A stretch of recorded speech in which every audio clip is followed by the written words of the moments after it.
بسم اللہ الرحمن الرحیم۔ حضرت خدیجہ رضی اللہ تعالیٰ عنہ عام الفیل سے 15 سال پہلے 68 قبل ہجری میں مکہ میں پیدا ہوئی۔ آپ کا نام خدیجہ اور لقب طاہرہ ہے۔ حضرت خدیجہ رضی اللہ تعالیٰ عنہ کے والد خولد بن اسد ہے اور والدہ کا نام فاطمہ ہے۔ حضرت خدیجہ رضی اللہ تعالیٰ عنہ خاص الخاص خوبیوں کی مالک تھی اور ان کو اللہ تعالیٰ نے حضرت محمد صلی اللہ علیہ وسلم کے لیے منتخب فرمایا۔ حضرت خدیجہ رضی اللہ تعالیٰ عنہ مکہ مکرمہ کے ایک معزز اور مالدار تاجر گھرانے سے تعلق رکھتی تھی۔ آپ کی عفت مآب شخصیت کی وجہ سے طاہرہ کا لقب دیا گیا۔ آپ کا دور بت پرستی کا دور تھا، لیکن آپ اس وقت بھی بت پرستی سے دور رہی۔ آپ رشتہ داروں کا خیال رکھتی، غرباء و مساکین کی امداد فرماتی۔ آپ کے والد خولد بن اسد قریش کے مشہور تاجر تھے۔ انہوں نے اپنی وسیع تر تجارت کا انتظام اپنی سمجھدار بیٹی حضرت خدیجہ رضی اللہ تعالیٰ عنہ کے سپرد کر رکھا تھا۔ جب آپ کے والد گرامی دنیا سے رحلت فرما گئے تو سب معاملات کی ذمہ داری آپ پہ آن پڑی۔ انہی دنوں حضرت خدیجہ رضی اللہ تعالیٰ عنہ کو سامان تجارت کو ملک شام لے جانے کے لیے ایک قابل اور امانت دار شخص کی ضرورت تھی۔ اس وقت حضرت محمد صلی اللہ علیہ وسلم کو صادق اور امین کے لقب سے پکارا جانے لگا تھا۔ چنانچہ حضرت خدیجہ رضی اللہ تعالیٰ عنہ نے آپ کو یہ پیغام بھیجا کہ اگر آپ میرا مال تجارت شام تک لے جایا کرے تو دوسرے لوگوں سے دگنا معاوضہ دوں گی۔ نبی کریم صلی اللہ علیہ وسلم نے اپنے چچا کے مشورے سے یہ پیشکش قبول فرما لی۔ حضرت خدیجہ رضی اللہ تعالیٰ عنہ نے اپنا غلام میسرہ آپ کے ساتھ کر دیا۔ شام کے سفر سے واپس آتے ہوئے ایک یہودی راہب نے آپ کے بارے میں نبوت کے آثار کی گواہی دی۔ دوران سفر میسرہ حضور صلی اللہ علیہ وسلم کے حسن اخلاق، حسن تدبیر، امانت و صداقت سے بہت متاثر ہوا۔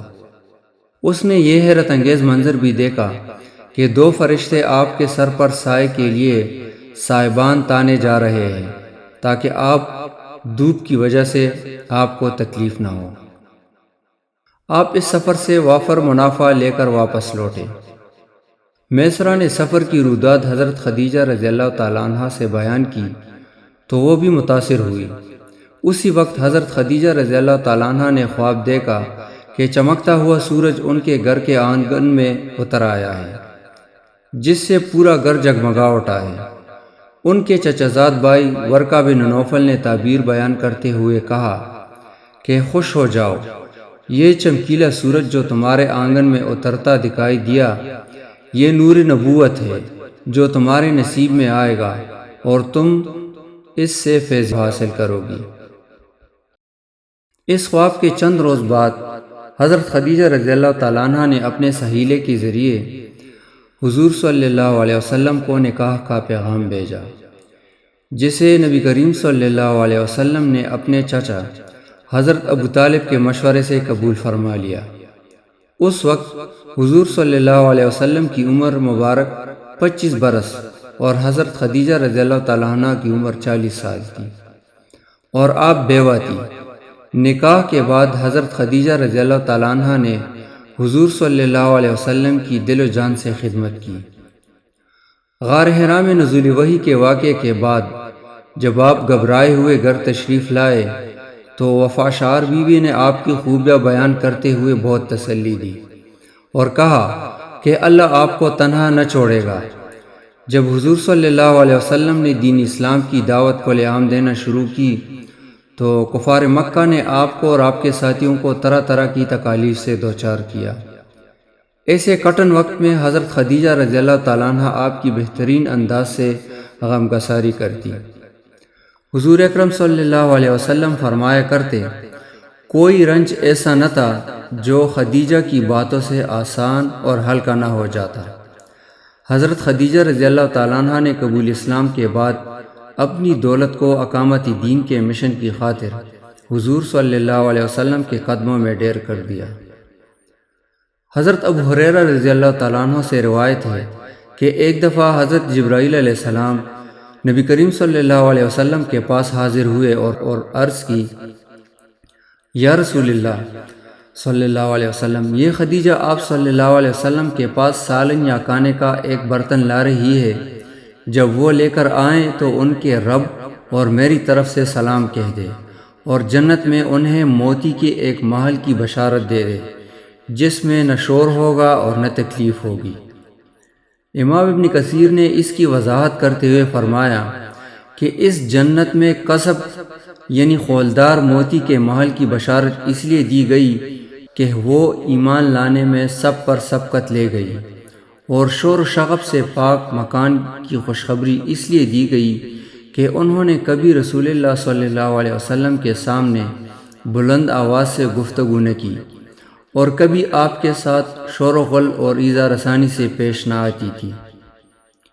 حضرت خدیجہ رضی اللہ تعالیٰ عنہ کا شمار ان 4 خواتین میں یعنی خود حضرت خدیجہ بن خولد، حضرت فاطمہ رضی اللہ تعالیٰ عنہ، مریم بنت عمران اور آسیہ بنت مزاحم جو فرعون کی بیوی تھی میں ہوتا ہے، جنہیں رسول اللہ صلی اللہ علیہ وسلم نے جنتی عورتوں میں سب سے افضل قرار دیا ہے۔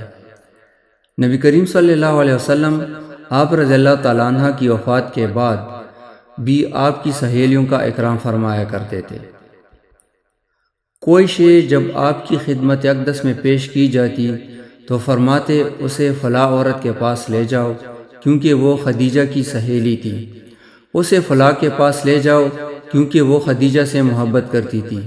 آپ صلی اللہ علیہ وسلم بہت دفعہ بکری ذبح فرماتے، پھر اس کے اعضاء کاٹتے، پھر وہ خدیجہ رضی اللہ تعالیٰ عنہ کی سہیلیوں کی طرف بھیج دیتے۔ حضرت عائشہ رضی اللہ تعالیٰ عنہ فرماتی ہے، میں کبھی حضور صلی اللہ علیہ وسلم کو کہہ دیتی کہ گویا حضرت خدیجہ کے سوا دنیا میں کوئی عورت ہی نہ تھی۔ آپ صلی اللہ علیہ وسلم فرماتے، وہ ایسی تھی، وہ ایسی تھی، اور ان سے میری اولاد ہے۔ حضرت خدیجہ رضی اللہ تعالیٰ عنہ آپ صلی اللہ علیہ وسلم سے محبت کا یہ علم تھا کہ آپ سے منسلک ہر رشتے کا اکرام فرماتی۔ اس کا اندازہ اس واقعے سے لگایا جا سکتا ہے کہ ایک بار رسول اکرم صلی اللہ علیہ وسلم کی رضائی والدہ حضرت سعدیہ حلیمہ رضی اللہ تعالیٰ عنہ تشریف لائی اور قحط سالی اور مویشوں کے ہلاک ہونے کی رسول اللہ صلی اللہ علیہ وسلم سے شکایت کی۔ آپ صلی اللہ علیہ وسلم نے اس سلسلے میں حضرت خدیجہ رضی اللہ تعالیٰ عنہ سے بات کی تو انہوں نے حضرت حلیمہ سعدیہ رضی اللہ تعالیٰ عنہ کو 40 بکریاں اور 1 اونٹ تحفتاً پیش کیا۔ جب تک حضرت خدیجہ رضی اللہ تعالیٰ عنہ زندہ رہی، آپ صلی اللہ علیہ وسلم نے ان کی زندگی میں دوسری شادی نہیں کی۔ حضرت خدیجہ رضی اللہ تعالیٰ عنہ سے آپ کی 4 بیٹیاں اور 2 بیٹے تھے۔ شاب ابی طالب کے معاشی مقاطعہ کی سختیوں نے حضرت خدیجہ رضی اللہ تعالیٰ عنہ کو بیمار کر دیا اور اسی علالت میں وہ خالق حقیقی سے جا ملی۔ اس سال کو نبی کریم صلی اللہ علیہ وسلم نے عام الحزن یعنی غم کے سال کا نام دیا۔ ام المومنین حضرت خدیجہ رضی اللہ تعالیٰ عنہ کی زندگی اور خدمات ہمارے لیے مشعل راہ ہے، اور ان کی عظیم کردار، اخلاق حسنہ، جان نثاری اور صبر و تحمل کی مثالوں کو نہ صرف خود مطالعہ کرنا چاہیے بلکہ اپنی نوجوان نسل کو بھی ان روشن مثالوں سے آگاہ کرنا چاہیے۔